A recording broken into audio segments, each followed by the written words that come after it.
Tonight in our 7 News Flashback, Sydney's Exhibition and Convention Centre.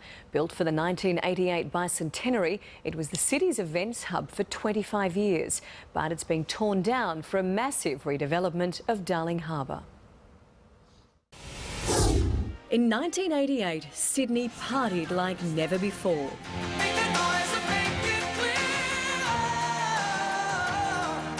John Farnham was Australian of the Year. Olivia Newton-John headlined the Royal Bicentennial Concert.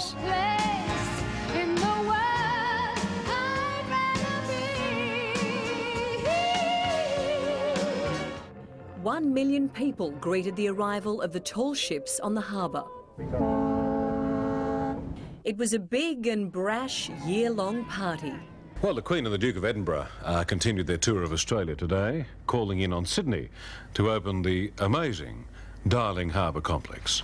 That complex was Sydney's bicentennial centrepiece. Darling Harbour will surely be seen as another great Sydney landmark. Sydney turned on a great party for it. Philip Cox designed many of the buildings at Darling Harbour, including the Exhibition and Convention Centre. There was a last-minute rush to get it ready for the Queen. There were bricklayers still putting down bricks as Her Majesty arrived, virtually. The opening capped off a controversial 4-year construction project. It transformed what had been dead industrial space left vacant after shipping had moved to Botany Bay. The defunct railway yards had suddenly blossomed into a people's space, and the people were loving it. 2 million visitors flocked to the site in the first 6 weeks after it opened. A host of big names have passed through over the years, from presidents to princesses, while big events came calling at the Exhibition and Convention Centre, including the Sydney Olympics. The heavyweight sent the records tumbling at the Convention Centre.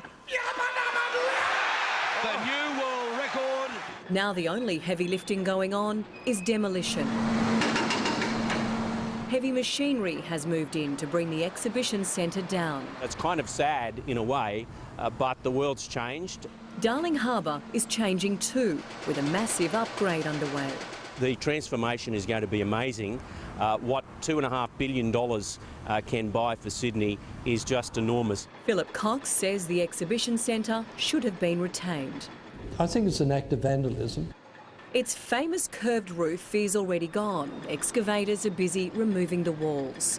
Its replacement will open in 2017, and several international events are already booked in.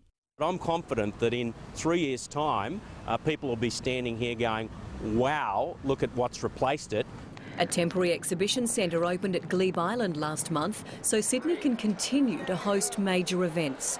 A floating pavilion will also be built over Darling Harbour. With demolition now in full swing, there will be no trace of the original building by May. It's in that sort of lineage of great exhibition buildings which have disappeared from the face of the earth.